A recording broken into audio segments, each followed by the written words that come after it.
മഹാത്മാഗാന്ധിയെ വധിച്ച RSS നേതാവ് നാഥുറാം ഗോഡ്സെ ചെയ്ത പാതകത്തിനേക്കാൾ വലിയ തെറ്റാണ് ഇപ്പോൾ നരേന്ദ്രമോദി ചെയ്തതെന്ന് MP ഗോവിന്ദൻ മാസ്റ്റർ. ഈ തെരഞ്ഞെടുപ്പിൽ BJP വലിയ തിരിച്ചടി നേരിടുമെന്നും ഗോവിന്ദൻ മാസ്റ്റർ പ്രതികരിച്ചു. കൂടുതൽ വിവരങ്ങളുമായി ഇപ്പോൾ ഷീജ ചേരുന്നുണ്ട്. ഷീജ, BJPക്കെതിരെയും ഒപ്പം തന്നെ ശശി തരൂരിന്റെ PAക്കെതിരെയും വലിയ ആരോപണങ്ങൾ തന്നെയാണ് ഇപ്പോൾ ഗോവിന്ദൻ മാസ്റ്റർ ഉന്നയിച്ചിരിക്കുന്നത്. ഒപ്പം തന്നെ മുഖ്യമന്ത്രിയുടെ മകൾ വീണയുടെ കമ്പനിയുമായി ബന്ധപ്പെട്ട് പ്രചരിച്ച നുണപ്രചാരണങ്ങൾക്കും ഇപ്പോൾ ഗോവിന്ദൻ മാസ്റ്റർ മറുപടി പറയുകയുണ്ടായി. മറ്റെന്തൊക്കെ കാര്യങ്ങളാണ് ഗോവിന്ദൻ മാസ്റ്റർ എന്ന വാർത്താ സമ്മേളനത്തിൽ ഉന്നയിച്ചത്? ലോക്സഭാ തെരഞ്ഞെടുപ്പ് സംബന്ധിച്ചുള്ള വിഷയത്തിൽ ആ തെരഞ്ഞെടുപ്പ് അതിന്റെ അവസാന ഘട്ടത്തിലേക്ക് കടക്കുന്നു. അത്തരത്തിലൊരു സാഹചര്യത്തിലുള്ള ഒരു പൊതു വിലയിരുത്തൽ തന്നെയാണ് അദ്ദേഹം പങ്കുവച്ചത്. BJP വലിയ തോതിൽ തിരിച്ചടി നേരിടും എന്നുള്ള കാര്യം തന്നെയാണ് അദ്ദേഹം വ്യക്തമാക്കുന്നത്. പ്രത്യേകിച്ചും BJPയുടെ ചെപ്പടി വിത്തികൾ വിലപ്പോകുന്നില്ല എന്നുള്ളത് തെരഞ്ഞെടുപ്പിന്റെ ഓരോ ഘട്ടത്തിലും കാണാനായതാണ് എന്നുള്ള കാര്യവും അദ്ദേഹം പറയുന്നു.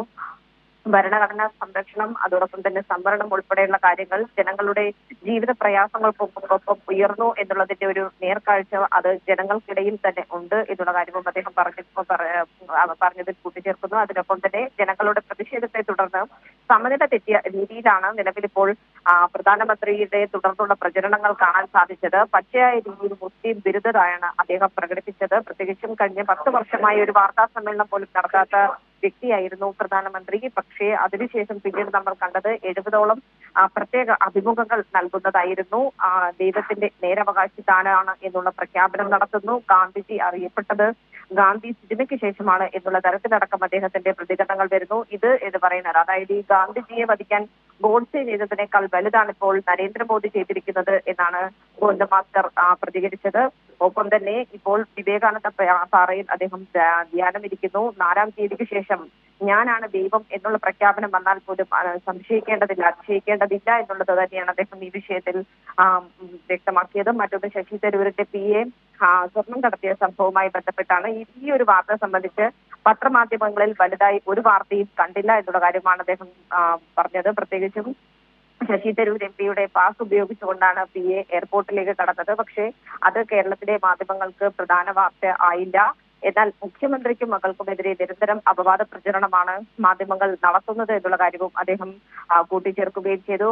നട്ടാൽ കുരുക്കാത്ത നുണകളാണ് ചില ആളുകൾ പ്രചരിപ്പിക്കുന്നത്. അത് ഈ മാധ്യമങ്ങൾ അത് ഏറ്റുപിടിക്കുന്നു, അല്ലെങ്കിൽ മാധ്യമങ്ങൾ നൽകുന്ന വാർത്ത BJPയും കോൺഗ്രസും ഏറ്റുപിടിക്കുന്ന തരത്തിൽ അങ്ങനെയാണ് നിലവിൽ ഇപ്പോൾ കാര്യങ്ങൾ മുന്നോട്ട് പോകുന്നത്.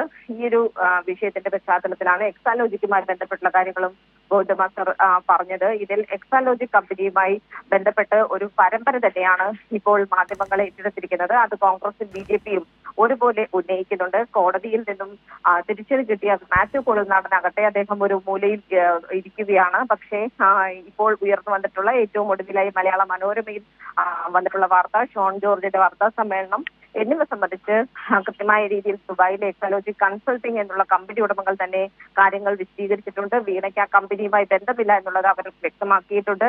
വീണയുടെ കമ്പനി എക്സാലോജിക് സൊല്യൂഷൻസ് എന്നുള്ളതാണ്. രണ്ടും രണ്ടാണ്.